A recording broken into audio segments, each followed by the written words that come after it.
All right, thank you everyone for joining us and being here. For those of you that were not in the opening yesterday, welcome to the 2025 NCGIS Conference. I'm Matthew McLam, serving as your conference chair, as well as your State Geographic Information Officer. Thanks everyone again for making this conference such a success. It's been a great day, or a great one day so far. Can't believe it's only been, 24 hours since we kicked off yesterday morning. But thank you so much for everyone that's making this a great success. Service will continue as we progress through the luncheon, so please, that's perfectly fine. Please do continue to eat. We are on a tight timeline, so I want to make sure we honor that and that we continue to move forward, so we're going to get started. I do want to start off by thanking those that have served on our executive committee to help make this conference what it is today and have been a big part of the planning and execution of the conference. I was going to just have them raise their hand, but they all decided to sit at the other executive committee table where I was not sitting and left me by myself, so I'm going to make them stand up. So with that said, Diane Enright, please stand. Diane and Colleen served as Arrangements Committee co-chairs, and we appreciate their help. So the food selections and making sure everything was in order, they were a great part of that, so I thank them for their service there. David Giordano and Andy Goretti, they served as co-chairs for the vendor committee, so anyone that's interacted with the vendors or the exhibition area, they've been a big part of that. Jeff Essick. Jeff served as our program committee co-chair. I served along Jeff for as long as I could before I shifted roles, so a lot of things ended up with Jeff, and I appreciate all his efforts in helping with the program. Also, I'd like to recognize our program committee members who are scattered throughout the room, but if you're in here, please stand. Chase Bernard, Jeremy Baines, Lucy Brady, Kat Clifton, Christian Forsland, Dan Matting, Kent Rothrock, Natalie Walton-Corbett, Eric Wilson, Melanie Williams, and Eric Wilson. So thank you all for being a part of the program committee and helping put together the program. Next, we have Technology Committee Chair Brett Spivey. Thanks, Brett. So all the AV solutions and working closely with our AV team, Sonus Productions. Next, we have Rich Elkins and Jakima Dawkins. They served on our Herb Stout Local Government Committee, so they were part of that committee and helped select the Herb Stout Local Government Award winners that we will be recognizing shortly. Next, we have Tim Johnson, who served as on the Herb Stout Student Awards and coordinated with students and helping get all the student award winners and that process, so thank you, Tim. Next, we have Richard Tanistra. Yep, you can stand up. I didn't do your name quite justice this time, Richard. But Richard, again, was our liaison with GPN Carolina, and we appreciate all that effort and all the coordination there and for you all being a part of this conference this year as well. Next, we have Meredith DiMattina and Ed Shipman, who are poster committee co-chairs. We appreciate their help and their support with the poster session. We'll be hearing from Eddie momentarily regarding the results of the voting for the posters. So thank you all for contributing and being a part of the poster session as well. Next, we have Liz Foreman with CMC and Associates. They were part of our event management services provider. Liz and her team, we appreciate them managing the registration desk, working closely with Benton Convention Center and just keeping things smooth and flowing before the conference and during the conference and also after with the surveys and follow-ups. So thanks, Liz and your team. Next, we have our DIT comms team. It's Jesse Hagans and Josh Hagans. They're the ones you see run around putting a camera in your face, taking a picture, capturing some video. So we appreciate their support and being a part of the conference and helping capture this content so we can relive it and have those memories for the years to come. And also Jen Chanillo, she is not with us, but she's the one that's been pushing out the social media post, and she's done a great job this year as well, and we appreciate that. So let's give everyone a big round of applause and thank them.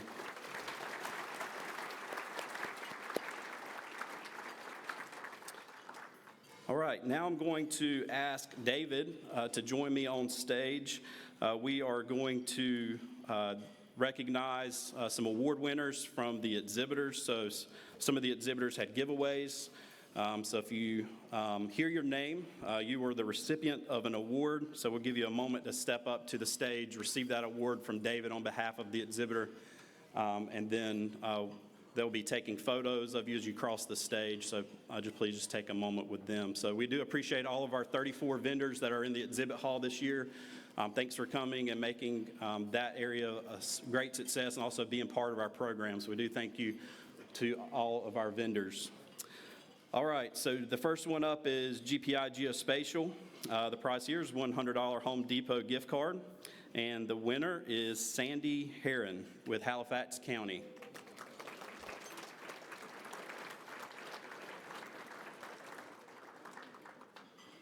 All right, she's coming up. Congrats, Sandy. Hopefully you got some home improvement projects, maybe? Something. Oh, yeah. She said, I can spend some money. You can come up on stage, David. And sorry. And when you come up, if you will, just come up on this side behind me and then walk straight across the stage, and then we'll make sure we get a photo and you can step down. So thank you, Sandy. All right. All right, next up we have Southern Software. We have a $100 Dick's Sporting Goods gift card. And this goes to Rachel Smith with Moore County. Rachel.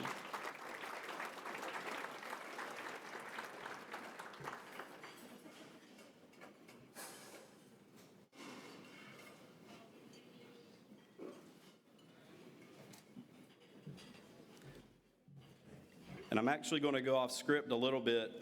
Rachel, you can stay up here. You actually, happenstance, your name was pulled twice. So also from Eagle View, an Amazon virtual gift card. So this will be emailed to you, but Rachel is also the winner of one of those gift cards. So thank you, Rachel. Maybe grab a lottery ticket on the way home. Yeah. Remember your friends here at the conference. We'll also stick with Eagle View for the other Amazon virtual gift card. We have David Weisberger with Polk County. David, are you in the room? David, yes. You can come up for a photo. We'll virtually hand it to you.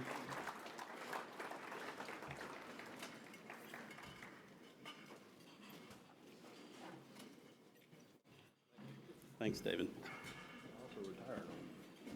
In a week? Well, David said he was retiring in a week, so he has the ultimate prize. So, congrats.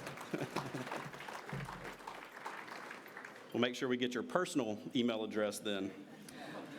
All right, next up we have Atlas Geographic. The prize there is a set of Apple AirPods. Winner is Thomas Russell with Blue Ridge Energy. Thomas?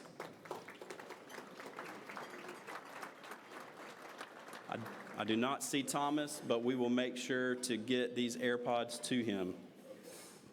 Okay, Farragut, we have two Walmart gift cards. The first one is Lucy Cardwell with Currituck County.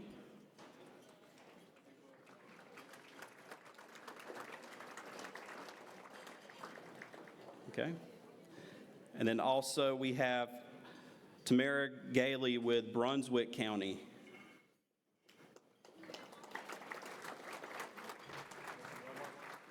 Yeah.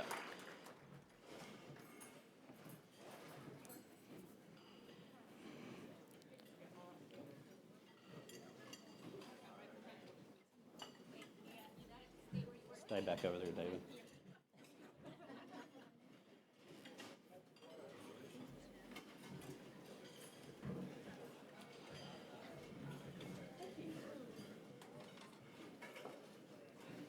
All right. A couple more here. We have Geo Decisions. We have 3 giveaways. I'm going to call each of you up. If you notice, Geo Decisions had a basketball Pop-A-Shot game in their booth, so someone is the lucky winner of that. We have Seth Hartzell with Davie County. All right. And then we have 2 Yeti tumblers to give away. We have Jared Wilson with NCDEQ, as well as Alice Wilson with the City of New Bern.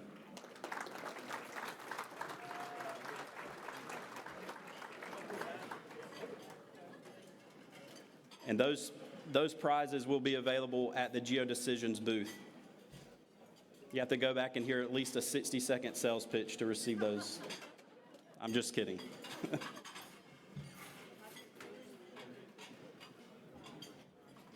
Have to have that picture, Alice.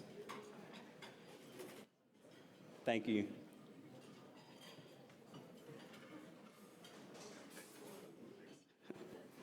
All right, and our last prize is from KCI Technologies. We have a nice gift basket, some great items included in there, and that goes to Chris Bridges with Iredell County.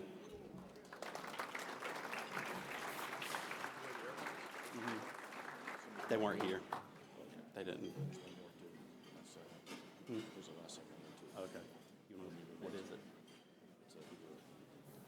Bipod or tripod from Karen East. For who? This one.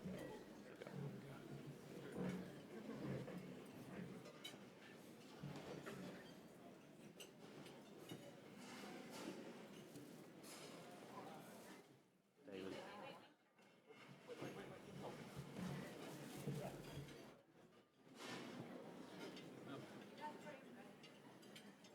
David, come here. What was it again? It's either a bipod or tripod From Karen East. Karen East. Okay, we have one last giveaway from Karen East. It's a bipod or tripod, and that goes to Kristen Bauer with the town of Oak Island. It's Kristen here. Do not see Kristen. Oh, there's Kristen.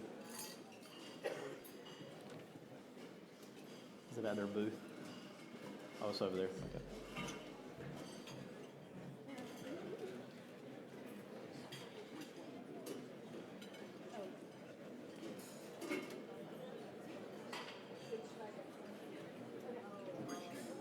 Okay, thank you. Let's give everyone that won a gift award another round of applause.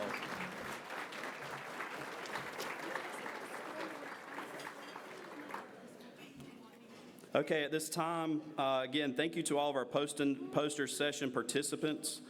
We were excited to showcase a number of those last night during the social, and thanks everyone for voting. At this time, I'm going to ask Eddie Shipman to please join me on stage. Eddie's going to announce the award winners. I believe Richard's going to assist him with those as well. Welcome, Eddie and Richard.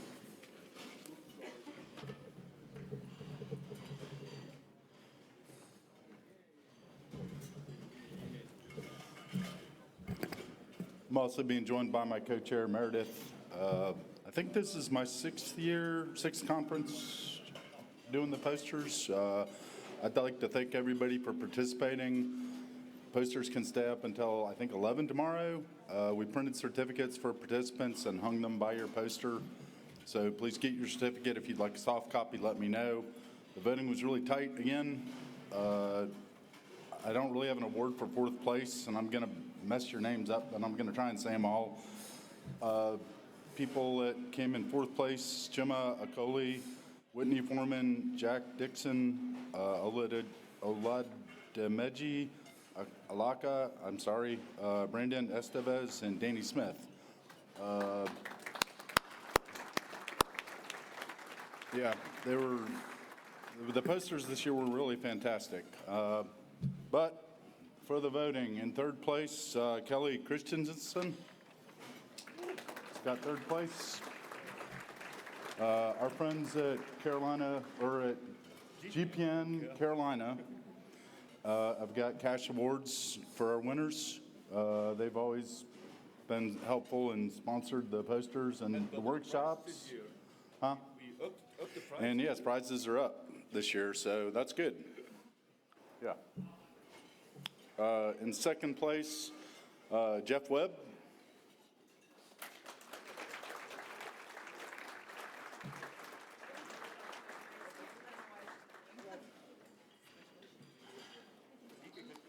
And first place, Sarah Stevens.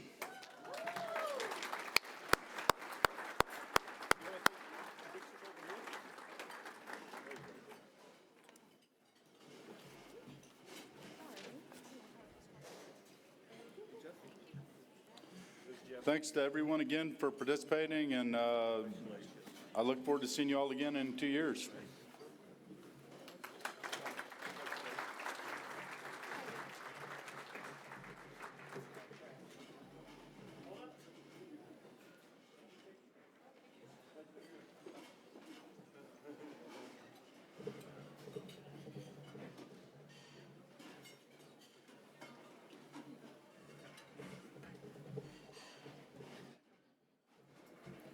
Let's give our poster session participants and award winners another round of applause.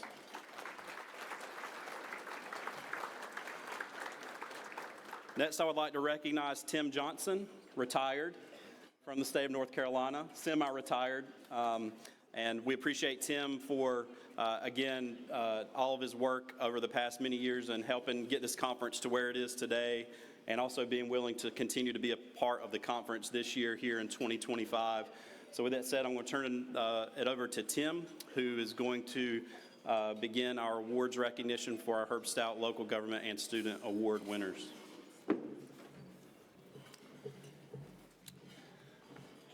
Thanks, Matt. You're doing a great job, by the way. I've had several people tell me that I look more relaxed than they've seen me before, but maybe it's because it's Matt that's causing that. So thanks, Matt.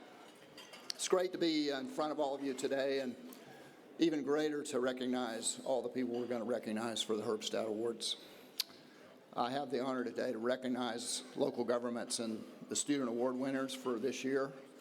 But before I do that, I'd like to give you a little bit of context, especially for those of you who might be new to the community.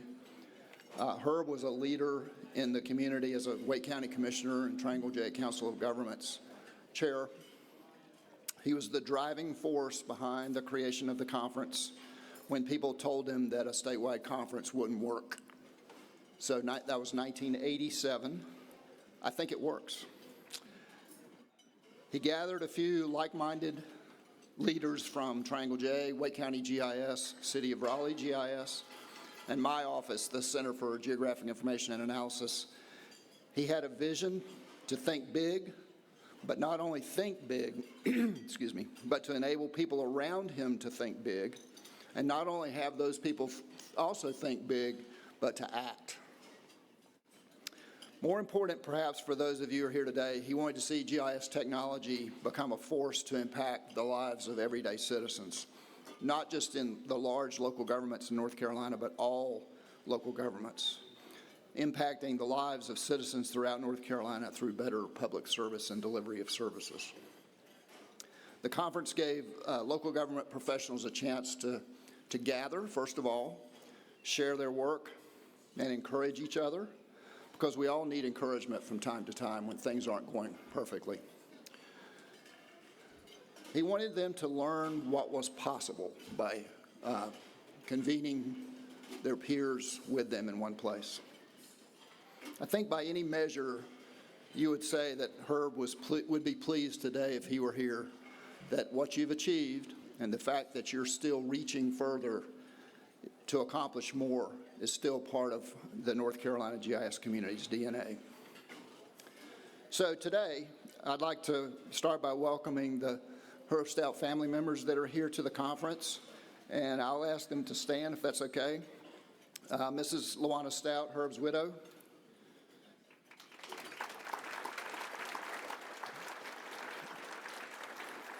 Laura Stout Siffer, their daughter.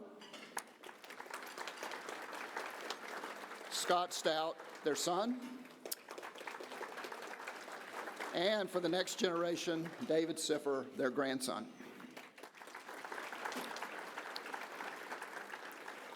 So I thought it was important this year to really encourage the Stout family to say a few words about Herb from their experience with Herb.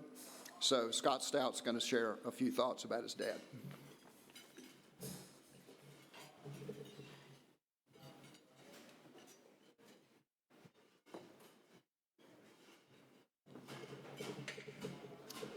So I promise I'll be brief. So, given a little backstory. So he was on the Triangle J, I was in college, and the first Gulf War started. I was poor, I couldn't get all the channels.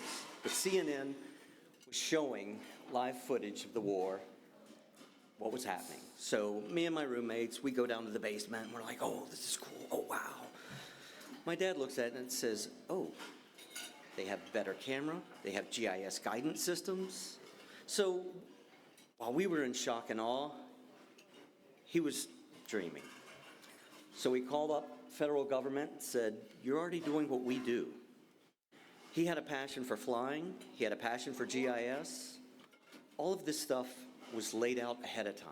And then when he saw what was available, he wanted to innovate into how it could turn into something he could use, you could use. So he contacted the federal government, and in his words, as he described it to me, they said, who are you? Why do you want this information? Come here. So he was summoned up and worked with Colin Powell, Dick Cheney, and they really wanted to know why he wanted all this secret information that was all over CNN, right? So he explained to them that everybody's doing what they're already doing. They just have better cameras, and they're doing it anyway. So we could save money, we could advance technology, and that's where it started. So unfortunately, on one of the flights back, the plane crashed, but here we see everything lives on. So as I promised, I will keep it short. The last thing was somebody from Triangle J called me. I'm a college kid, what do I know, right? So they said, what was he doing? Why was he there? I gave them this little brief as well. And then they took it from there, and here everybody is. So I just want to say thank you very much, and keep innovating. Thank you.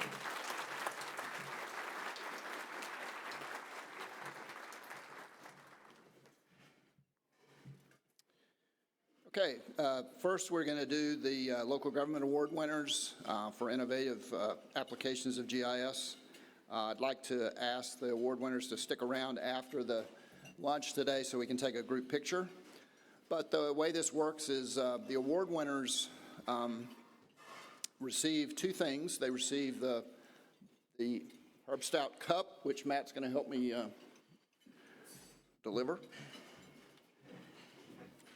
And that cup can be displayed wherever they like within their jurisdiction for the next 2 years until the next conference. So it's semi-permanent, but it allows them to show off the award. They also receive a plaque to keep permanently to show the recognition that they received here today. So with that, I'm going to describe the two award winners. We have the two award winners are the City of Hendersonville and the Town of Chapel Hill this year. So, yeah.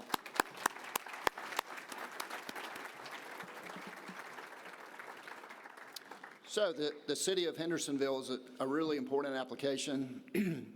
The title of the application to the team was A Storm of GIS Needs, the use of GIS for Hendersonville's water restoration after Hurricane Helene. In response to Hurricane Helene's impact on the city, which brought record-setting rainfall and significant infrastructure damage, the GIS division developed a public-facing web map to communicate the status of water system pressure advisories.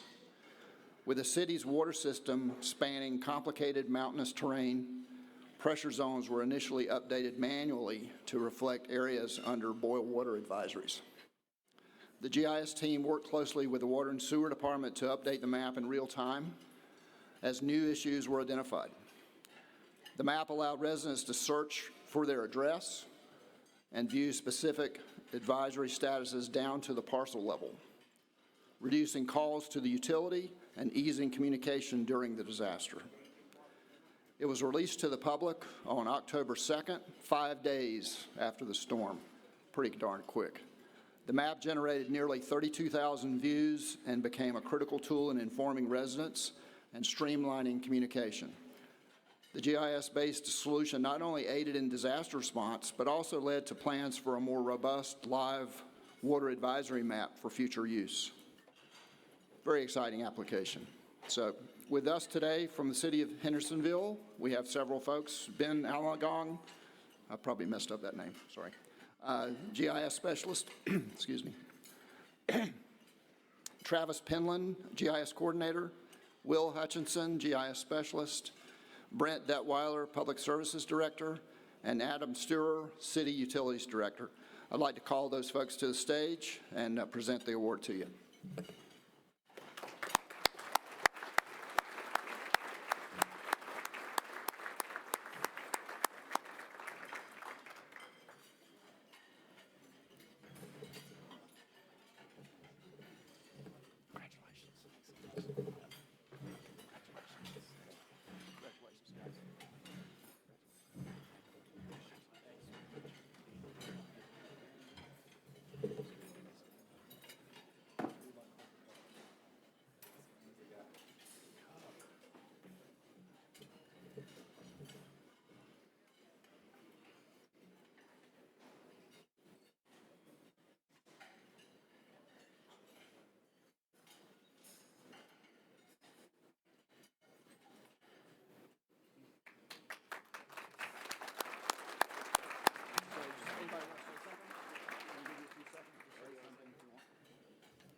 Thank you to the committee for giving this award to Hendersonville. It's a great honor to bring this back.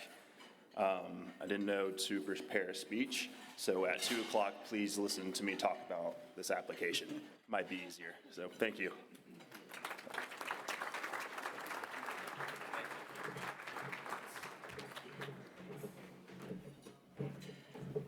Okay. Second award goes to the town of Chapel Hill for residential on-street parking temporary permit solution supporting application, review, temporary permit issuance, and enforcement. So here's the backstory to that award. The town of Chapel Hill's residential on-street parking permit system faced inefficiencies with its manual, paper-based process, which resulted in long approval times, increased inquiries from applicants. While this wasn't a typical GIS problem to solve, the GIS division developed a GIS-based solution using Survey123, ArcGIS Experience Builder, and Office 365 tools to streamline the application, review, and approval process.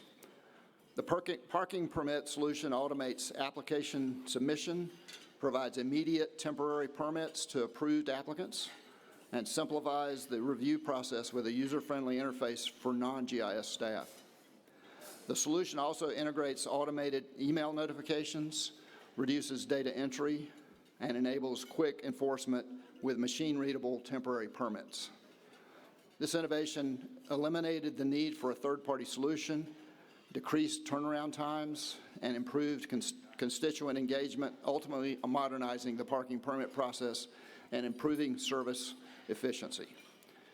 With us today from the town of Chapel Hill is Dave Allman, Senior GIS Analyst, Chase Bernard, GIS Manager, Michael Sudol, GIS Analyst, and Chris Butts, Technology Solutions Department Director.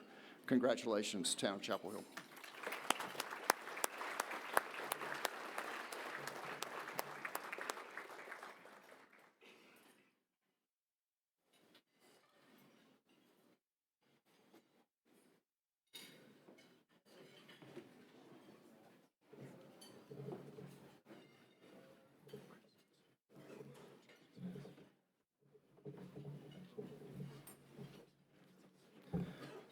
Okay, I guess I've been chosen to say a few words. First of all, I'm really proud of this, of Dave Allman and this GIS team. Ever since I came to the town, I was just blown away by the work and the projects that they were involved in. I feel like they could have submitted 10 of their projects for this award, and so upon hearing that we submitted for the permit one, I'll be honest, I was a little bit wondering if that was the right one, because part of this project it was not very GIS-y. It was, and I think Dave will talk about this in a presentation later today, that really enhances the systems part of the GIS. And so the cool part about this permit application is that Dave saw a need that we had, an issue that our parking division had, and came in with his GIS tools, and background and helped find a solution. And so if there's anything that leave y'all today thinking about is go talk to your departments. Just because it may not have a GIS component to it, you might have a tool or an ability to help them as GIS has gone well beyond what it traditionally was of just making maps. And it's just amazing what all y'all do, and encourage y'all to do all the amazing things that you keep doing every day.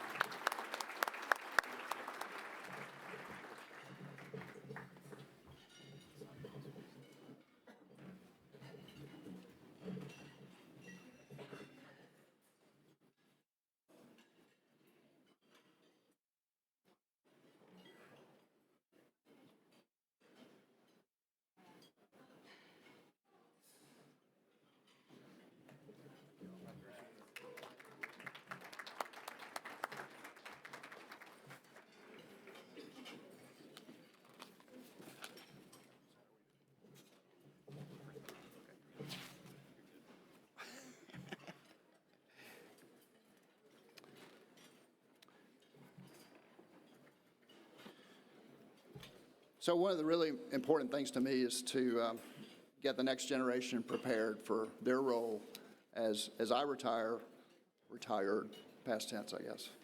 I'm looking to the folks that are coming on to the GIS scene from universities across the state and really outside the state too. And it's great to see a group of folks like the ones we're going to recognize today that are ready to step up with critical thinking and their education to help set the stage for the next set of advancements and innovations we'll hear about in a few years in North Carolina. So today we have 18 students, 16 of which are with us today, and we have 10 universities represented. And I have Toya King, the North Carolina Property Mappers Association President-elect, right? President-elect, to join me to give these awards. So the students get a check. It's literally a check. It's not a transfer through Venmo or whatever. It's a check. That's the way state government rolls. Have to understand that. So a check as well as a certificate signed by Matt and Hope Morgan, chair of the council. So I'm just going to read off the names, and I'd ask you to come quickly across the stage and also stay after the luncheon for pictures. Starting with the undergraduate students and then doing the graduate students. So first is Ryan Carter from UNC Charlotte.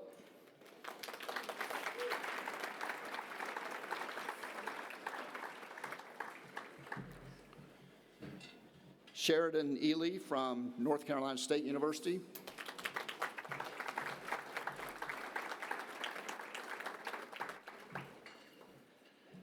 Jackson Fender from Elon University.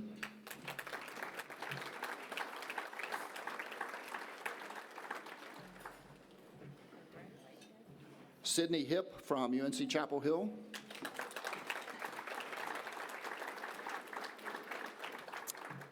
Quinn Kiefer from Appalachian State University.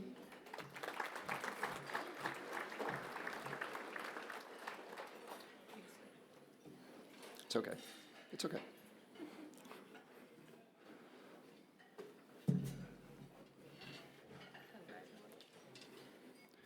Tanisha King from Fayetteville State University.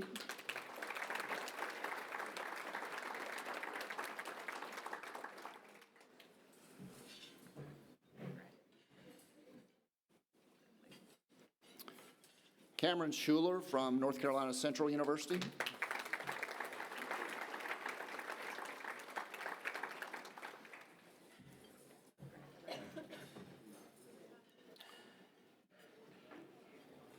Catherine Sheeran from East Carolina University.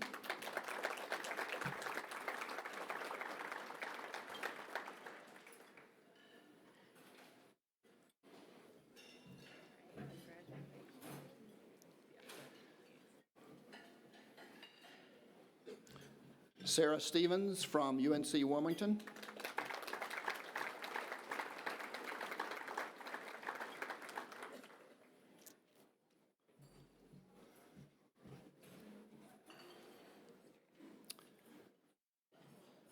And the last undergraduate student who wasn't able to join us today is Hunter Tart from North Carolina A&T State University.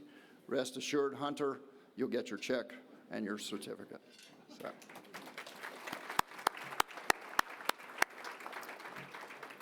Okay, Austin Barbie from UNC Charlotte is the first graduate student representative.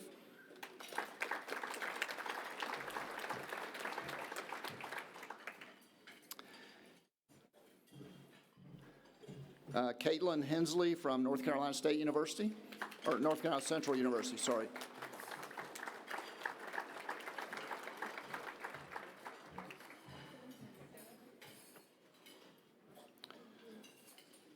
Next, and I'm going to do my best with this name, okay? Bakesh Chuchuchu, UNC Chapel Hill.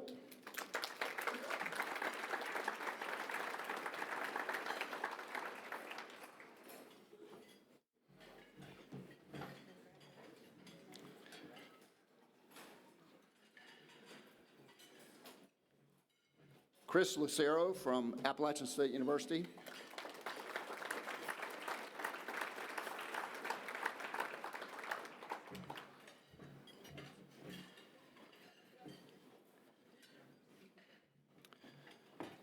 Brittany Morse from UNC Wilmington.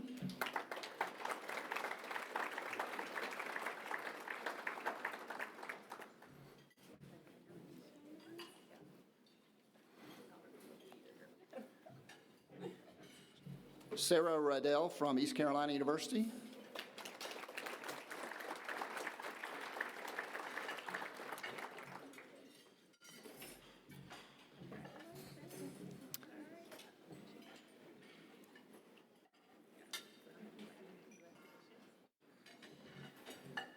And Felipe Sanchez from North Carolina State University.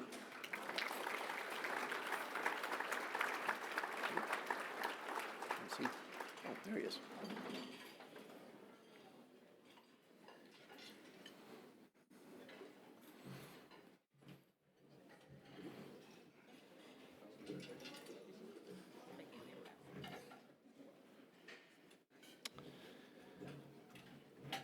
Okay, unable to be with us today. Something about defending a dissertation, I think, is the reason. That's a good reason, I think.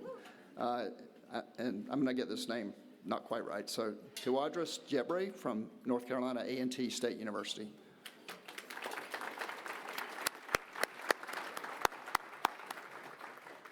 Okay, again, congratulate all the students for their contributions to the success of future GIS in North Carolina. How's that? Okay, where's Matt?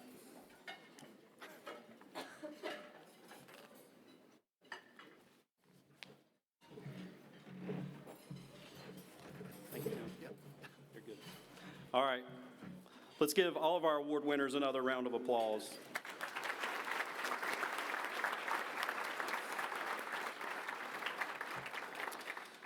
Now I'd like to give away some additional awards. These are what we are calling Special Service Awards. This is the second year that we are presenting Special Service Awards. These awards reflect the longevity of our statewide GIS community and the contributions that the selected individuals have made to who we are as a community here in North Carolina. Statewide efforts don't just happen. It requires interest, energy, commitment, and the ability to go beyond one's own job or role and look at the bigger picture. This afternoon, we're going to recognize 4 individuals who have met that standard and more throughout their careers and to the betterment of GIS in North Carolina and in service to our citizens. I could share quite a bit about each of these award winners, but in the interest of time, I'm going to read their names. So if you hear your name, please come up, join us on stage, and I'm going to read a short bio about each of you as you begin coming up. I purposefully did not tell these 4 that they were receiving the award because I wanted it to be a true surprise. So let's see where you're sitting. It'll be interesting to see. With that said, the 4 individuals that I'd like to recognize today are, in alphabetical order, Jeff Essick with NC State University.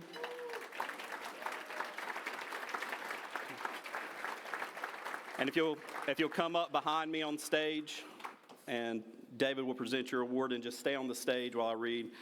Also, Okay, let me read Jeff's bio. Jeff Essick has been the GIS librarian at NC State University for over 20 years, touching the lives of countless students and helping them in their careers. Jeff has been a part of the program committee for the conference for many years, and if you are here because you think the conference benefits your career development, you have Jeff to greatly thank for that. We need people like Jeff to be our liaison between the next generation of GIS professionals and our existing community, and he's lived by example, serving on multiple working groups and sharing his time to make this a great conference. We're honored to have Jeff on the executive committee and thank him with this award for his contributions to the GIS community. Thank you, Jeff.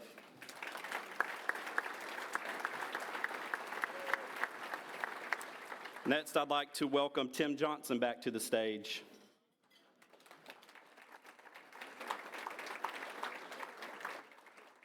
Tim has been a pioneering force in the geospatial community for more than 36 years. Even though he didn't listen and come up on this side of the stage, that's okay. Well, he can make his own rules. Tim exemplifies dedication to both his profession and his community, not only in North Carolina, but nationally as well. Tim's career with the state of North Carolina began in 1988 when he joined the Center for Geographic Information and Analysis, or CGIA, that's a mouthful, as a GIS specialist and services program manager, and then he served as director of CGIA since 2000 before he retired in December of 2024. As the first geographic information officer in North Carolina, Tim was instrumental in supporting the establishment of the North Carolina Geographic Information Coordinating Council, another mouthful, which has become a national leader in state GIS organizations. Tim's commitment to the NCGIS conference spans the majority of its 38-year history, solidifying a strong and connected GIS community across the state. He's also been a vital member of the National States Geographic Information Council since 2001 and continues to be a leader in various capacities. His recent involvement as a founding board member of the newly formed National Geospatial Collaborative, where he now serves as chair, has expanded his influence on the national geospatial ecosystem with a focus on how NGC can make impactful contributions. Tim, thank you for all that you've done for North Carolina, beyond, and all that you continue to do, and for being a great mentor to me over the past 6 years. Thank you, Tim.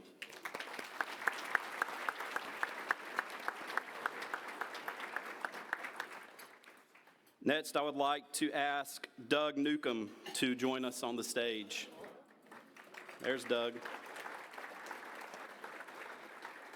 Doug served in federal government for 35 years and was with the Fish and Wildlife Service for the last 27 years, and he's been an active member of the Federal Interagency Committee, or FIC, and other working groups. When we need a presentation, Doug either has something interesting of his own or knows someone that is doing cutting-edge work. Doug is one of the most generous people you'll meet and will happily share new data sets he's developed as well as the processes he's used to create them. And that's where Doug's unique. He's an open source champion, always reminding the rest of us that may be stuck in our Esri ways that there are other tools that we can utilize generously, and sharing his time to teach us how to use those. The FIT cannot function without people like Doug, and we're so very lucky for all that he's taught and shared with us over the years, and recognize his amazing mind and generosity with this award. Thank you, Doug.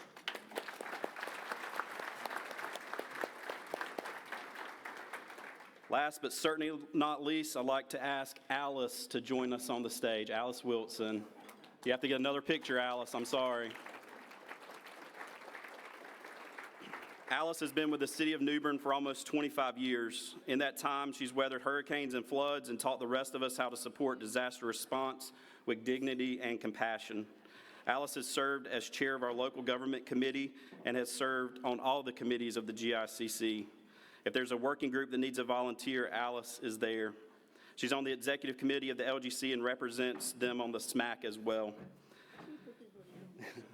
She is in multiple working groups. She does it all, and much of the progress that the GICC has made has been because of contributions by Alice.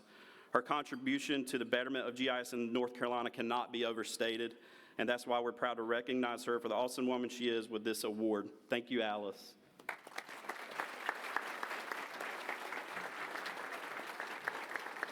And these awards recognize individuals, again, that have made contributions across the gamut in North Carolina, from state, federal, local government, as well as academia. So again, let's give all of our award recipients another round of applause and thank you for their service.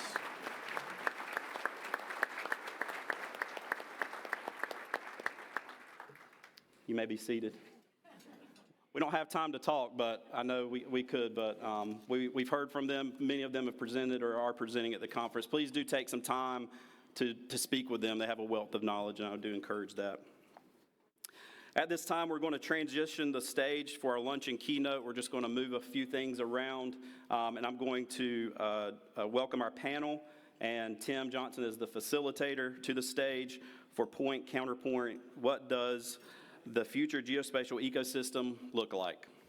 Point Counterpoint used to be, for those of you who are old enough, used to be a segment of a show called 60 Minutes on CBS, and it was really a debate about an issue. We're not going to go too far on the debate side, but I have three people here who have very significant opinions about what's going to be possible going forward and what our role might be. As you all know, because you live it, geospatial technology and the data supporting it have never been more available and more valuable than they are today, whether in our professional lives or in our personal lives. We all know that. The technology is pervasive and yet has not really reached its true potential. A worthwhile objective for all of us is to make the ecosystem, and we're going to talk about what ecosystem means, make the ecosystem better that supports and maximizes the value and can be sustained. That takes both public and private perspectives, public and private investment, philanthropic investment, I would suggest. So how do we get there from where we are today to achieve the full range of purposes for this ecosystem and the data behind it? I'd also like to say we should have a sense of urgency for accelerating the work that we all do, both at the local level, state level, national level, all across the board, despite what may or may not be happening in Washington. This technology is not partisan. It is valuable across the board in every situation. So we've asked three leaders from around the country to join us today, and I'm going to share a little bit about who they are, and they can expound on that when they talk about the ecosystem. First, I want to share that Leslie Jones, to my right, is the GIO for the state of Alaska and a member of the National Geospatial Advisory Committee, which advises the federal government. Get to the Bible.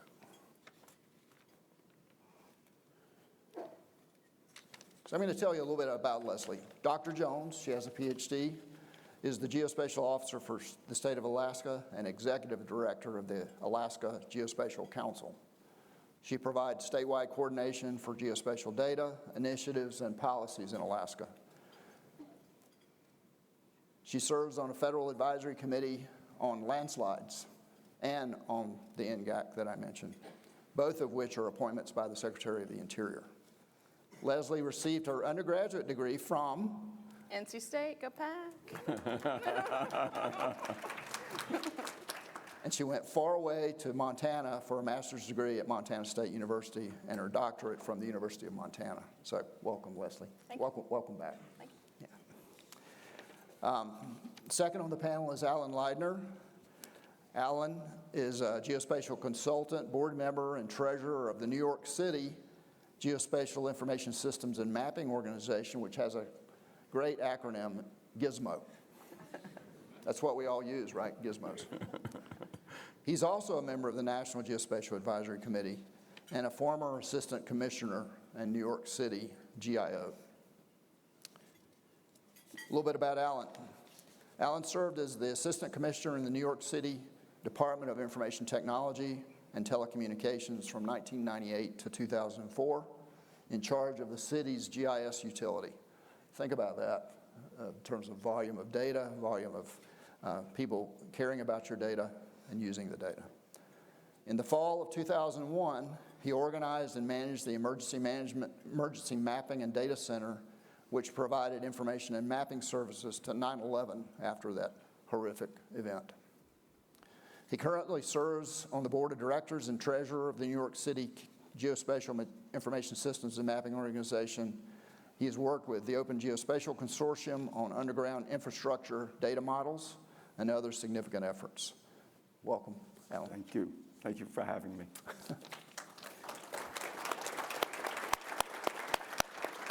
And last but not least, coming to us virtually today is Megan Compton. All right, say hi, Megan. Can't see her. Megan is the... Oh, thanks, sorry. Megan is the Senior Advisor for the Federal Geographic Data Committee and the former GIO for the state of Indiana, which North Carolina always competes with for who's the best. So Megan and I have great conversations, so we've known each other for a while. So Megan is a seasoned leader in geospatial and technology. She transitioned to a federal role right after the election nationally and as the inauguration of President Trump was occurring. She advises the national spatial infrastructure efforts in her new role with FGDC and coordinates the work of the National Geospatial Data Committee that both of these other folks sit on. So, welcome, Megan. Even though you couldn't join us today, for obvious reasons because of the federal situation, we look forward to hearing from you. Thank you, Tim. So we started with 10 questions, and it became pretty obvious in the time slot that we have available. We're not going to cover anything close to 10 questions. So we have 3. But the 3 questions I've asked them to work on, and we've been meeting occasionally for the past several weeks. It really gets to the core of what is the ecosystem, what have we done in terms of governance, what does it look like going forward? So that's kind of the gist of it. So we have a good amount of time to cover this, but not nearly enough time based on what I know all 3 of these folks would have to say. So we're gonna give it a shot. I'm gonna do this. When it's time to move on to the next question, it just has to be that way. So the first question, which has 2 parts. They know what the questions are. I'm not surprising them. What is the geospatial ecosystem? What makes it valuable and potentially critical to the national economy and to the citizen? From your perspective, how should we see the future of the ecosystem? And I'm just going to start with Leslie, go to Alan, and conclude with Megan for each of these questions. So have at it. Okay. I'll start. First off, though, I want to say how amazing it is to be here, so thank you for having me, and how impressive it is to have this many people in this community come together, okay? I don't know from a national perspective, I just want to recognize this as an enormous success and the exemplary work that you do. This is unique, just so that you know this is unique, and North Carolina itself is very much recognized as a leader across the nation. So, to all you.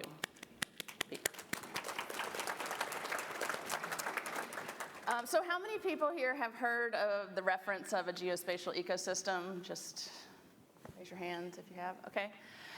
So it's fairly new to me as well. In the last couple of years, about 2 years ago, I attended a national conference where our nation's geospatial leaders, as well as experts from the United Nations Global Geospatial Information Management team co-presented on this. And they sort of laid out the evolution of GIS, really starting from analog mapping to digital cartography, to the idea of spatial data infrastructures and data as a service, and where many of us are now with regards to integrated data hubs, right, where we're sharing information across organizations. All of those have one commonality, is that it's pretty much geared towards human readable data. And they spoke about the future of the geospatial ecosystem and what we are thinking about and how and visualizing it 30 years from now. And that is really an Internet of Things, a web of data that permits intelligent interactions between data and services. So we're really moving from the production and dissemination of human-readable data into the world of machine-readable data. And that ecosystem is really supporting the idea of answers on demand, as you can imagine. And it's really geared towards, I think one of the things that's shifting, the paradigm that's shifting, is that it's really geared towards general users, right? Not technical experts like yourself.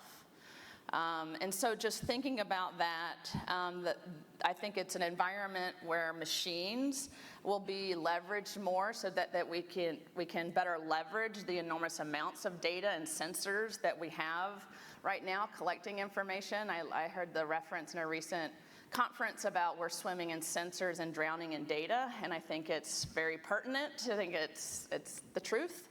And so really, how are we going to deal with the enormous amount of data? We can't do it as humans, so how are machines going to be leveraged to do this? So I'll kick that as the starting point. I'll let Alan counter me. Okay, first, and not counter, believe me, I agree with all this. And again, it's a pleasure to be here. Thank you, Tim. Thank you, everyone. And it's great to be here for a second time because I believe I was here 20 years ago and gave a little speech about return on investment for GIS. So it's great to be back here and to see that the size of the crowd hasn't diminished since that first time. So in terms of the ecosystem and how I see it, I guess from a sort of New York point of view, is that I actually see it as a layer cake. I see the atmospherics. I see the above-ground built environment. I see the surface fabric, the 3D fabric of the Earth as a sort of 3D plane. Then there's the underground built environment, and then there's the geology. And it turns out that in almost everything that we do, it involves all 5 layers plus people. So for me, the ecosystem is all those things together.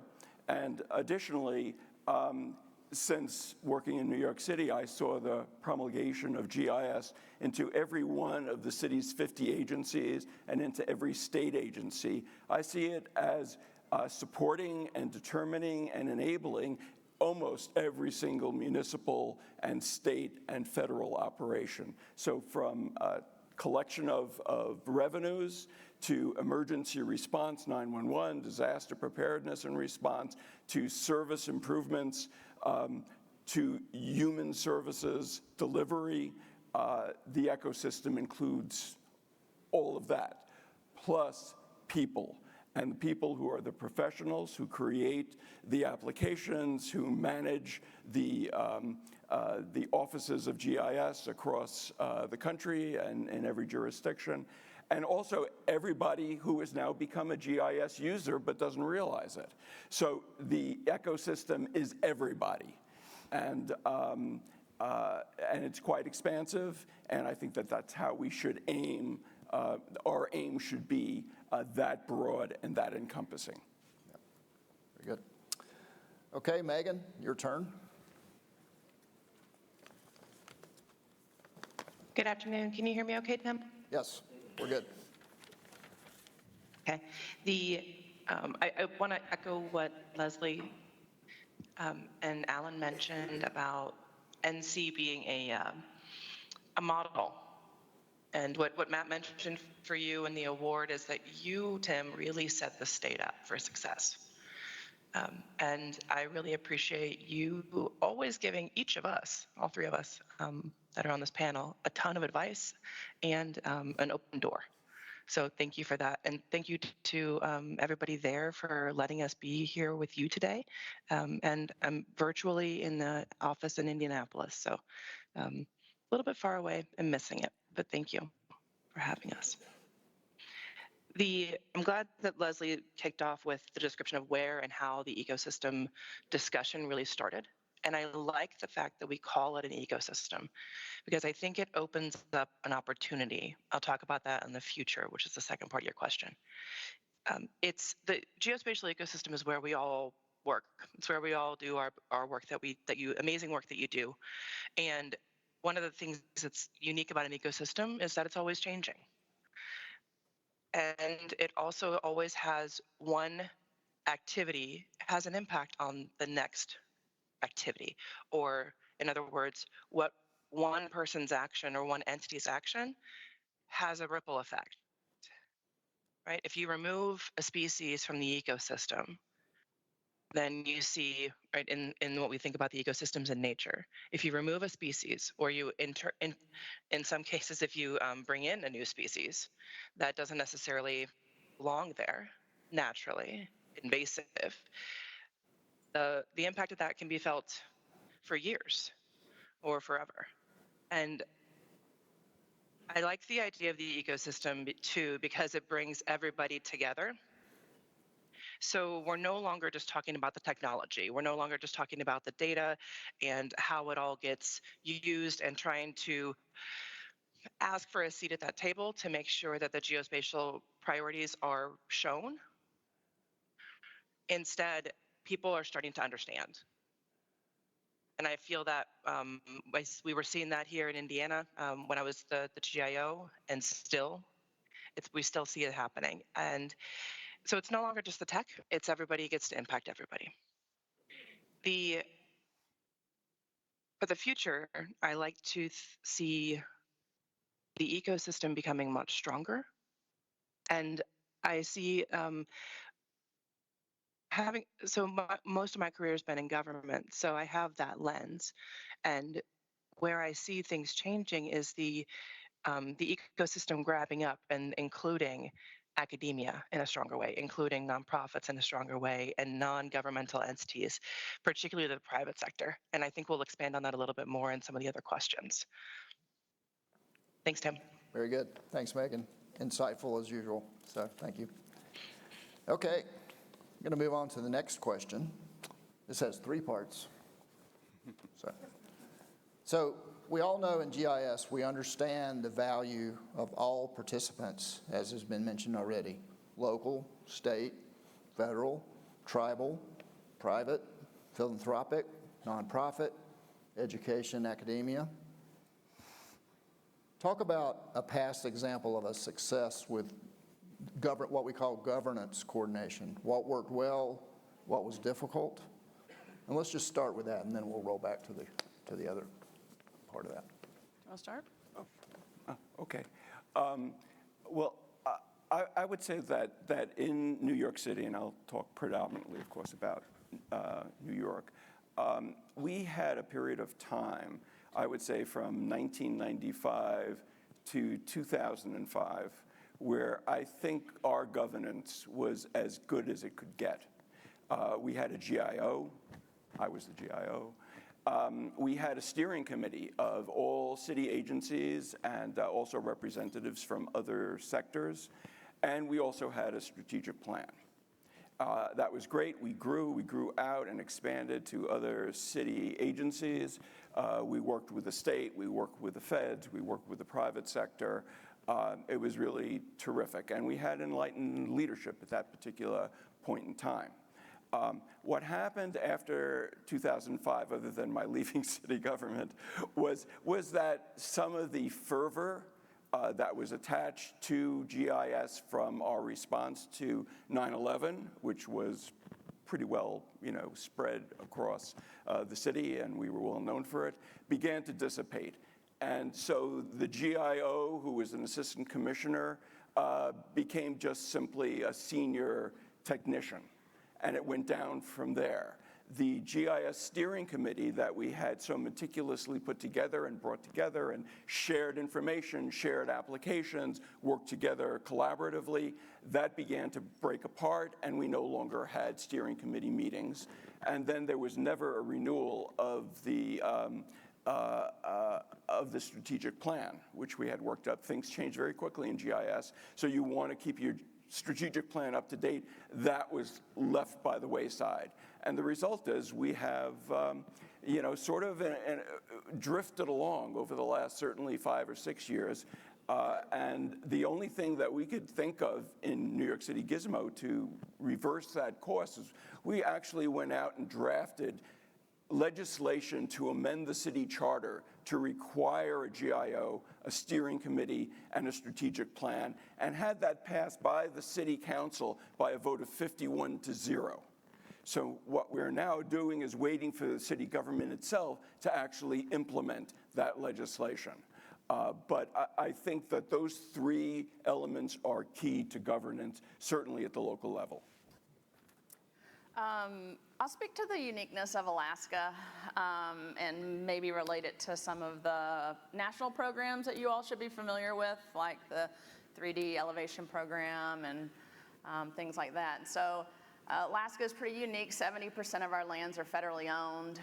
So we have a very unique relationship with all of the federal agencies in terms of cost sharing and trying to accomplish for the first time really statewide mapping goals, okay? So like 2012, Mars was better mapped than Alaska. So we're really far behind, okay? But we have this unique relationship where we're cost sharing based on land managing, lands. And also 70% of our state has no local government. So when I say this is unique, this is really unique. And the no local government has a lot of obstacles for us in terms of those parcels and addressing. But when it comes to specifications for like national programs, like the 3DEP program, many of those are developed for CONUS, for the lower 48. And you can think, like you guys collect LIDAR and imagery snow-free. We have glaciers, we have ice, so you can't get around collecting snow-free conditions, and leaf on is the only time you can get, those products. And so we have a really strong relationship with the private sector, with the states, with the federal agencies. It's a loop, right? It's what are the challenges with acquisition? What are the challenges with production? What are the challenges with production of 5-mile wide glacier rivers, braided glacial rivers for hydroflattening, right? For how you classify snow and glaciers. And so it's a really productive loop that we have, right? In working with the private sector to help us understand the challenges, relay those specifications back to the USGS, and recommend, Alaska-specific standards and specs for how data gets collected and how it gets produced. The second thing I'll mention it goes back to volume of data again. So Alaska being 1/5 the size of the lower 48, you can imagine the quantity of data that we are challenged with distributing. And so at this point right now, we are really looking to the private sector. They're more nimble. They have, government is slow.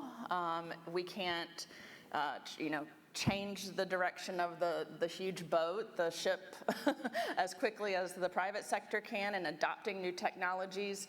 And so we're really looking to partner with them to understand how to better serve this data, make it accessible to the people who need it and the public, make it integratable with things, right? So I think as a community, we, for 50 years and continue to struggle with the exact same themes, which is data integration, data interoperability, and conflation. We all spend an enormous amount of time and resources doing this. So I'm really looking to the private sector to help us, to help us bridge. That's our gap, right? That is our struggle. And so until we do that better, our ecosystem, is I think the bridge is hard to get to the other side. So those are some of the things we're struggling with. How about you, Megan?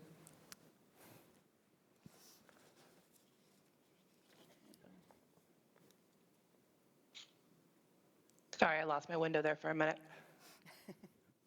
That wouldn't happen if I was there in person. All right.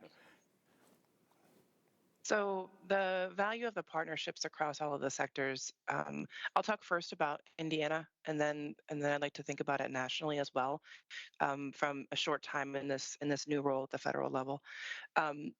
And within the state of Indiana, very similar to North Carolina, and this is one of the reasons why North Carolina, the whole team at Matt's office has been extremely helpful in tossing ideas around, thinking and seeing what works. So we're set up very similar, and also that there's a lot of integration with local government. There's a lot of integration with universities and also the private sector. I would say that the nonprofit sector is probably the area where there's less input, although engagement with the Nature Conservancy has been very impactful for the programs within the state for the last several years. So having all of those folks literally at the same table through the state's council has enabled an enormous amount of impact. So the State Geographic Information Office was created in 2007, and it was created with the work of the council, and that council represented all of the sectors. So everybody came together asking for support and coordination at the statewide level. And it took the voices of that whole community to justify and say, no, we need centralized coordination. And then talking about hopefully what the benefits would be. And some of those were guesses. And we see that today. I think there's the value of having all of those folks at the table now today. So that's an example of the past success. Those folks are still at the table. We still have the council and engagement. But now, at a time when we are being tested in a way to show value, where, and this is really, I think, particularly for government, I believe in the private sector, it's probably maybe always been this way. You have to continuously show value and profit, value and profit. In the government sector, we're not used to that because that's, quite frankly, my vision is that's not our job. We're not supposed to make a profit. We're supposed to be serving the citizens. So we now need all of those sectors to stay committed and come together so that we can all talk about the broad value. And because we can't do it just alone in government. So I'm seeing really that the value of all the participants is it's incredibly hard to quantify. I don't think you really can. And I really like to quantify things because we like to measure it, right? Measure success. But so now I think there's a role for all of these different sectors to come back together and think about how we talk about the value of what happens and the risk of not having the critical data that is that like the data that Alan was talking about. In order to do response, everybody benefits from good response. In order to do I mean, North Carolina is an incredible model for how to respond to a natural disaster, and you do so with smart data and technology. At least that's what you do when you work in our sector.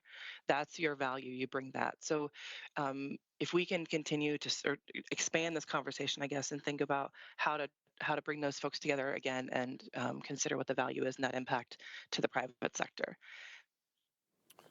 Thanks, Megan. So I want to roll back to the other parts of this question. I think y'all have touched on it a little bit, but let's make sure we've covered it thoroughly. You know, if we were looking at governance and partnership opportunities, what does that look like? What are the obstacles? Is it always money, or is it more than money? Is it political, the political environment we're in? Is it the management environment we're in? Is it all of the above that we're in? What are your thoughts? Well, from my perspective, we are challenged by capacity, whether that's funding capacity or people capacity. So in Alaska, yes, that is most definitely a challenge, and I think I mentioned already that just our ability to adopt newer technology in the government is challenging, but so. Yes, I think both. It's a people problem, it's a money, it's a capacity problem. But I think, thinking, kind of returning back to the ecosystem, I just want to say that the future underscores the work that you all are doing in this room with regards to the efforts you're making to produce good data, right? So that's going to be paramount moving forward as we think about machines actually asking machines a question, them finding the appropriate data, integrating it, doing the analytics, and returning an answer. And so, data in, data out. So the good data is going to be a requirement. So the work you do in terms of governance and coordination is going to be paramount.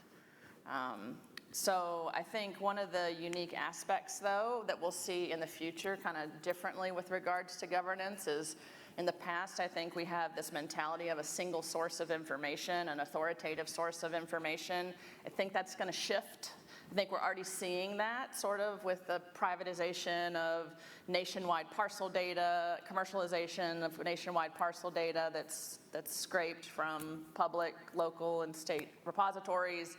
And so we're past that, right? The business and commercial side of data needs is moving faster than the government can provide that information. And so I think the one bonus part of machines helping with this is the ability for machines to take multiple data sources and use the multiple sources, multiple topologies to ground truth and the quality control and quality assurance process part, right? And then the ability to conflate and join column and attributes from multiple sources of data to really create a better and more powerful information product. So I think those are some of the things we'll see moving forward, but I just have to say that the data governance part, the metadata, all of that is going to be king moving forward, right? It's going to be really important in the work that everyone's doing in this room to push quality and good data out. Yeah, I think I addressed the partnership side of things and let you know that when we first started seriously getting into enterprise GIS in the 1990s, we reached out through an organization called Public Technology Incorporated, where we were members. Some may remember it. There was a whole GIS group in there. We reached out to San Diego and Seattle and to San Francisco and Los Angeles, Boston, Baltimore, Philadelphia, DC, and we learned from the GIOs in those cities how we should be doing it in New York. So creating that partnership community outside of your jurisdiction, I think, is critical. We also created contacts in every university in the New York region, New York City region, because they had professors and they had students, and it became necessary to draw them in. The professors and the students did tremendous research, and when we needed cheap bodies, we had a lot of students there to do a lot of the grunt work that we really needed doing, and it was very easy to contract with the university, so you didn't have to go through a 12-month procurement cycle. You could just write a contract basically and put it through, and you would get your services, and the university could go out and get the private sector firm to do the work. The other kinds of partnership is we always worked from the very beginning with Esri and with other vendors to bring in their expertise, their knowledge, and their ability to throw resources, if contracted with, at a problem and solve it. So our first strategic plan was by Plan Graphics, which was a fairly well-known firm at that time. During 9/11, we depended on ESRI to help us set up the Emergency Mapping and Data Center. And more recently, we have partnered with innovative companies, and you could Google this. LiveXYZ is one, to create and collect retail data across the city. It's like 100,000 retail establishments that we were not keeping track of. And we also worked with the Open Geospatial Consortium, with Basel Labs and their emergency location and language application as a step towards improving the way in emergencies that the public can communicate with the government and with the response community by putting the necessary software and AI tools on a handheld device that everyone could use. You know, one thing we say is in New York is when there's a major disaster, the first thing you lose is your access to 911. And I heard a little about that echoing here. So the means exist, the technology exists to give everybody in a disaster a voice and to use AI to make sure that no one leaks, is neglected.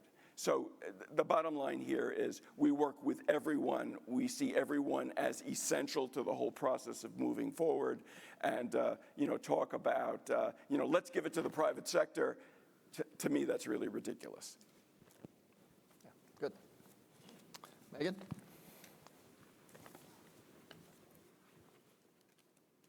You said the magic words, Alan. Let's give it to the private sector, right? I'd like to maybe think about that a little bit. That's one of the obstacles, but maybe not how we always think about it. I think of really two main obstacles that are not money, and one of them is trust. And unfortunately, if we don't have that, we will not succeed. So in Indiana, we have a program called the Statewide Data Harvest, and we're a major agriculture state, so that word harvest made a lot of sense. It's we collect all of the local government data, parcels, addresses, boundaries, and road center lines, much like many other states. And we collect that data at the state and homogenize it and then make it available on the Open Data Portal. For those of you who are familiar with the NC1 map, go take a look at Indiana map. And well, you'll see a lot of similarities, but this is where we've had a lot of fun.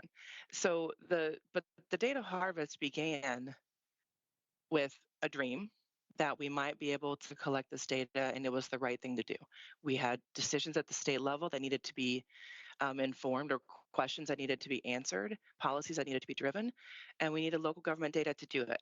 So by reaching out to all of the counties, 92 counties across the state, one by one, got them to agree to do their data sharing. It took about 14 years to get that to happen completely.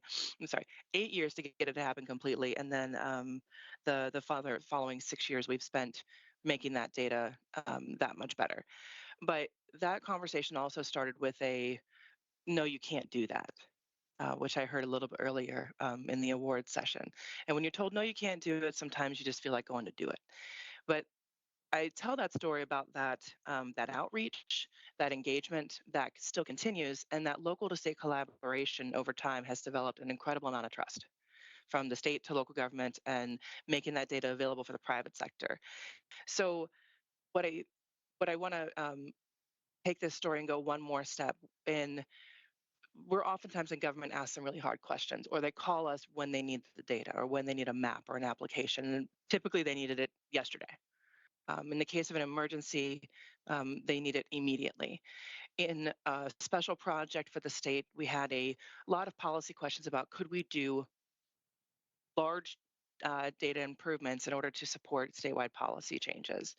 And being able to sit in those meetings with folks at the policy level, at the legislative level, with the governor's office, it took that trust that we have in local and state partnerships and the private sector and in academia to be able to say, yes, we can do that, even though we weren't really there yet.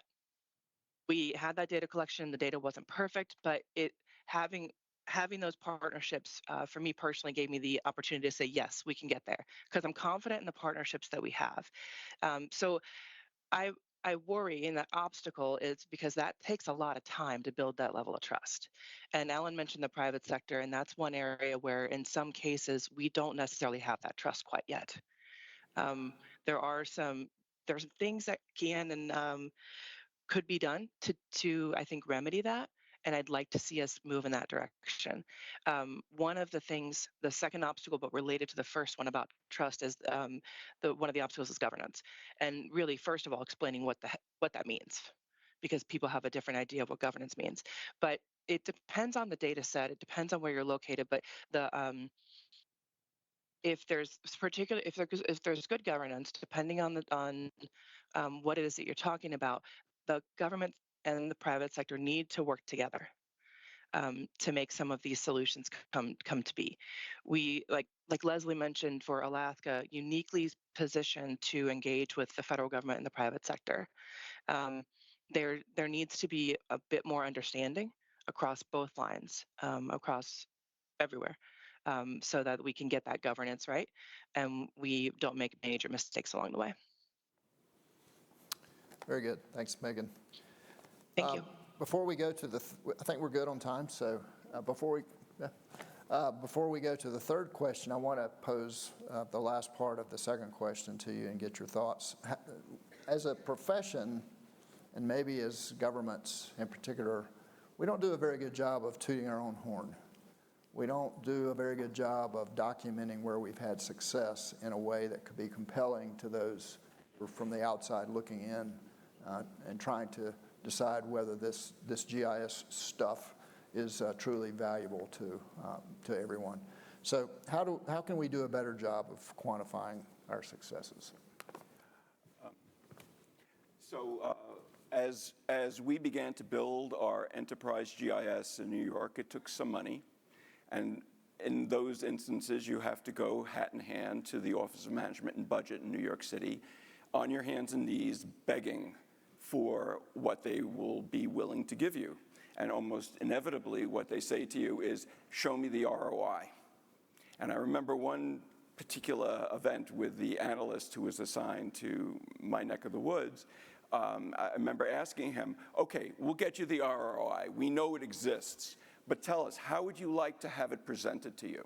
In what form? What kind of analytics would you like used? And he said, huh?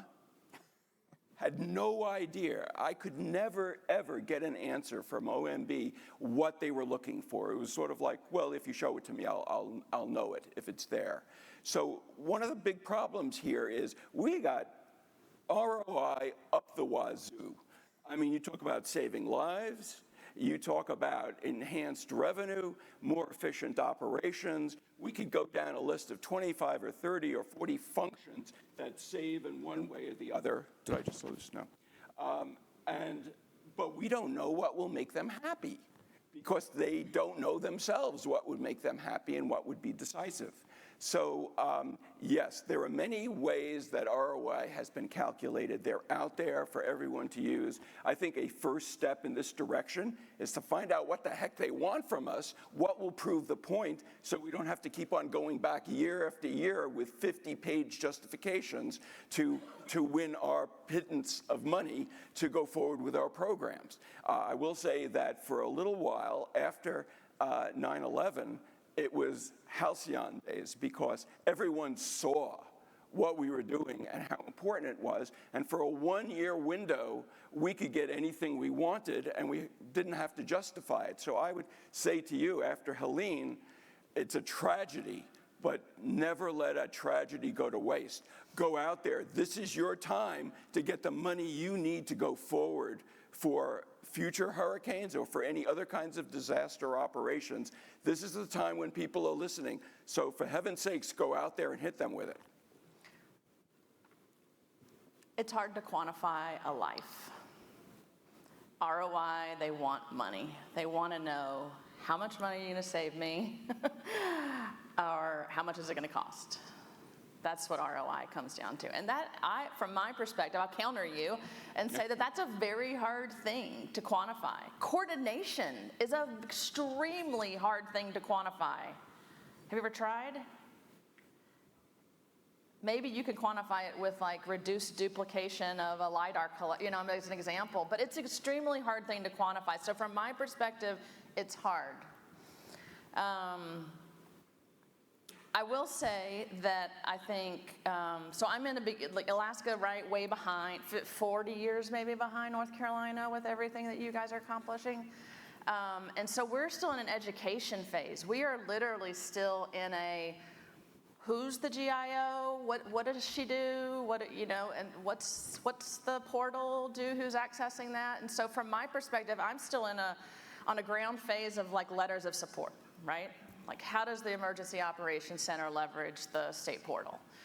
So for me, letters, that's the process that I am in like gaining traction and support. I'll others say, like, as a community, what we need to do better, since I have 400 of you maybe now in front of us, is we need to change the way we communicate. We are really, really, really good at talking to ourselves and our peers, okay? We're extremely technical.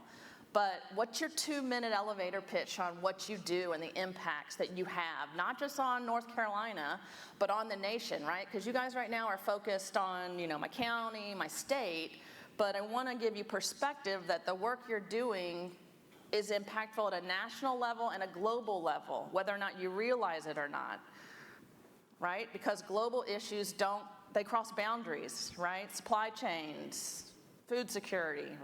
So I think we need to learn to communicate differently. We need to learn to communicate our impacts in a non-technical way and the importance of what we do. Try to remove the geospatial and GIS language when you're communicating the importance of what you do, and I think that'll get us really far in terms of increasing capacity, getting money, getting traction, policies, so. Megan, I know you have things to say about this topic in particular, so go ahead. Thanks, Tim. How much time do I have? Like 45 minutes? Just kidding. If everybody can just stay, yeah, sure. Just kidding. So we tackled this at the state head on.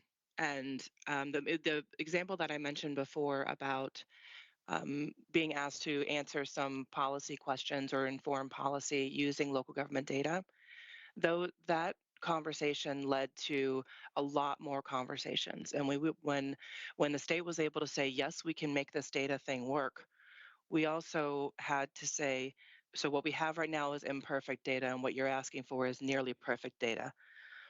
And we identified and showed them a picture. By them, I mean legislators and state legislators, and a picture of the gaps and overlaps.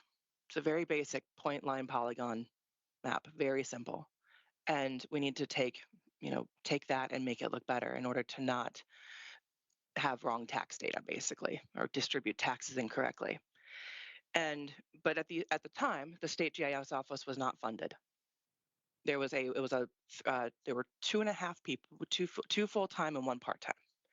And they were asking us to do these major projects and said, yes, it's possible because of our partnerships, but it's not possible because of our resources. And the question was, well, what do you need? And I said, we need $7.1 million a year. And that wasn't just something that I just like thought up at the top of my head. I'd called Tim, I called everybody else in my network and say, how much do you think this is going to cost? Got a hold of a couple of different state budgets to see how much they spend on certain things. Talked to the private sector to see what tools and technology we needed to implement and what's a rough idea of what that would cost. Talked to a lot of local government to see how ready are you and what resources and tools do you need? What form do you need that in? And if we hadn't asked those questions, we wouldn't have been able to say we need $7 million.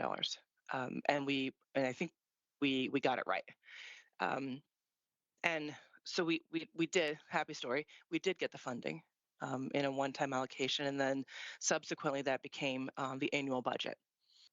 That came into question again about 2 months ago, right before I left my position, and the state wanted to slash that $7 million budget to about 1.5 million.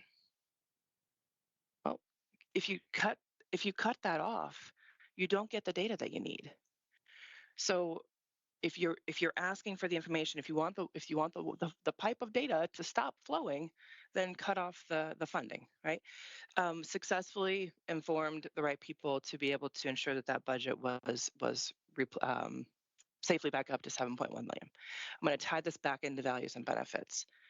It's a very quick very quick story to tell you that the same meeting where we said we need $7.1 million, we were told we were expected to show $7.1 million in savings. Just like Leslie said, they want to see money.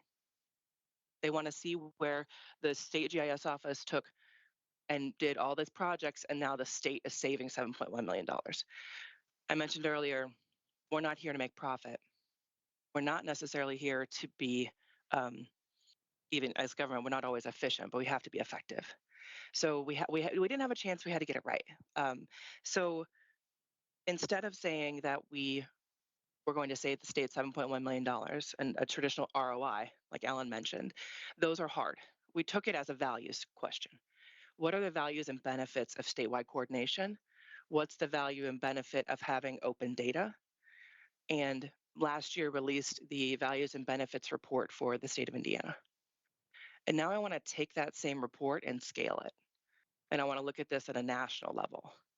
And I want to look at and I'm going to pick the brains of Leslie and Alan, actually, because now they're on NGAC and I can do that. And we can work together to figure out how to take very difficult to quantify things and quantify them as much as we can, but then also talk about qualitative. So if you're interested, those reports are up on the Indiana State GIS website. And the story of this is really just started. We found that $1 invested in the state GIS office returned $857 in value. We found that statewide coordination saves the state $10 million a year. We found that open data has a $4 billion impact on Indiana's economy. Indiana is 2% of the of the national population, 1.5% of the land mass. What happens if we take that and scale it? So yes, it is value, it is quantitative, it is, as always, these studies are somewhat, there are things that could be imperfect, but I can confidently say that that evidence that we found came from a lot of research, and it's a very conservative estimate. So now I want to take it and see what else we can do and see if we can spread this opportunity to talk about value and benefit. Great, thanks for sharing that. Okay, so we have a few minutes left. 2 minutes left? Yikes. I thought we were ahead. We're behind? Wrap it up. Okay, so this will be very quick then, evidently. Okay. So we're going to look at the future geospatial ecosystem in light of opportunities. 2 questions. Have there been missed opportunities where GIS could have had an impact? And second, what are the biggest future opportunities for GIS to be used to the greatest effect? In as quick as you can say it. Okay. Well, I think I'll reiterate a couple things. I think missed opportunities are our inability to leverage the technology to its full worth. I think that we find that in emergency response where, really just being more reactive than proactive, right? Being able to leverage the technology to be preemptive, to mitigate potential disasters or responses. So that's our missed opportunity. What's the future look like? Yeah, I think I've already said it. Is like, I just want to reiterate that everything that you're doing here, just recognizing that I know you probably have your head down and you're like, my county, my state, but it's so important to the nation, right? It's so important to national security, to food security, to supply chains, getting goods during an emergency event.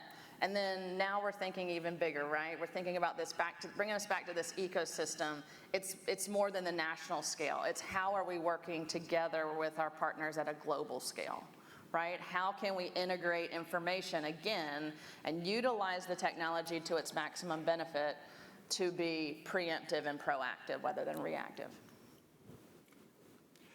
So missed opportunity, I would have to cite COVID. Because as we watched the COVID pandemic unfold, and it really sort of a big initial number of cases in New York City, and people started to die and to overload the hospitals, we became aware that the way records were being kept of incidences of death and of disease, and then ultimately of vaccines and so forth, were being kept not on a precision basis, not on an individual basis, but by zip code. Okay, so that was absurd, and we started working with NISJIC and whatever to try to raise awareness that the way COVID was being tracked was not amenable to being able to take action at a local level in order to minimize the spread.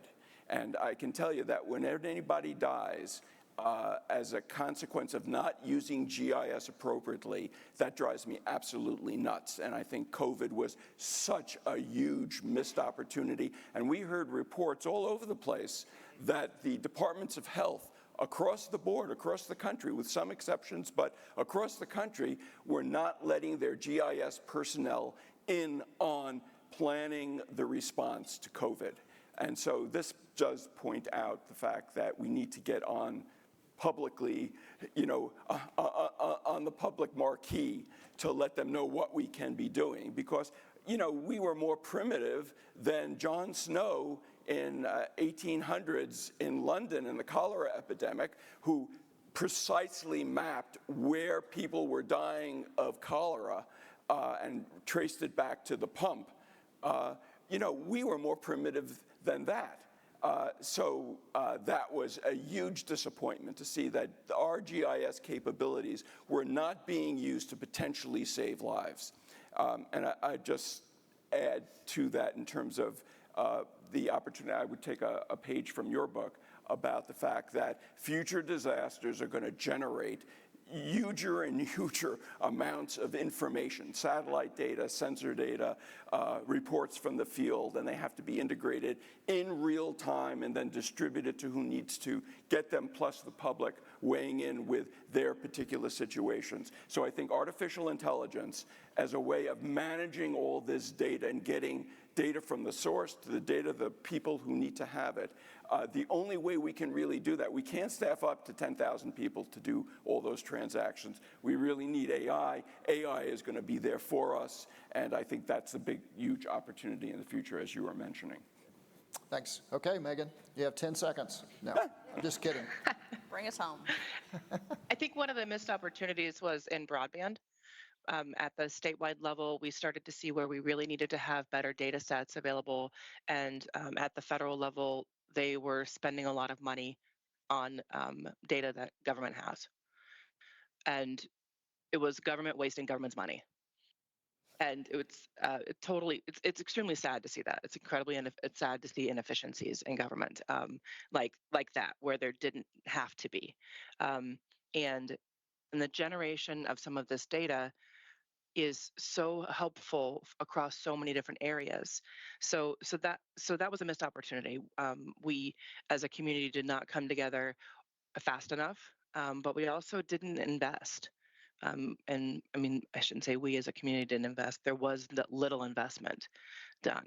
So sometimes quick decisions are made that waste a lot of money for things that we don't have to waste money on. So that's, to be specific, the broadband and the distribution of those addresses. We spend trillions of dollars a year on geospatial data, and we have an incredible amount of duplication of those data sets. That's ridiculous. It is a waste of time for people. It's a waste of money, but it's also a waste of resources. We're saving data in ways we don't need to save it. We don't have to have all of the, I forget the terminology, but basically like a garbage can that we're just filling up with all these data sets and everybody has their own. That's ridiculous. The technology is better than that. We don't have to do it that way. Where are the best opportunities? Agree wholly with what Leslie and Alan have said. I think there's a huge opportunity here to utilize AI to improve our metadata. I work for FGDC now. I have to mention metadata. So if we can use metadata to, or used AI to help us build better metadata so that AI can read it, can read those geospatial data sets. I think that's our biggest opportunity.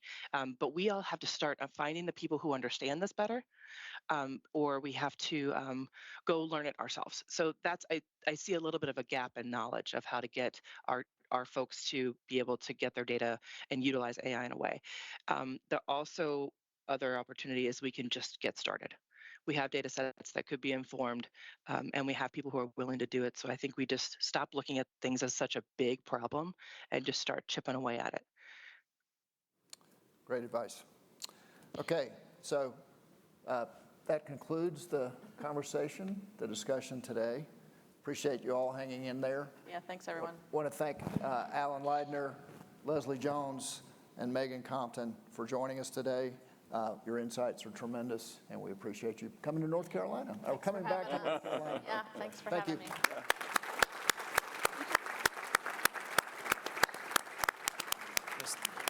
me. Thank you so much, Leslie, Alan, Megan, and Tim. I appreciate that. Just a couple of quick announcements before you head out.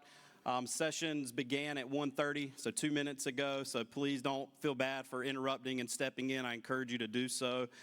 So please do make your way to your next session. If you were a local government or student award recipient, please don't forget, we'd like to have you step over to my left, your right, to that empty area so we can capture photos. Herb Stout presentation award winners, they have presentations that are going on in the lower level. So that's an area you have not been. You will pass that as you go through the tunnel. It'll be on your right in conference room 1. And then there are also additional swag items. So please stop by the registration desk. Those are placed out. There's the bags you receive. We have extra. Feel free to grab another one. Thank you for your time. Enjoy the rest of the conference, and we'll see you later.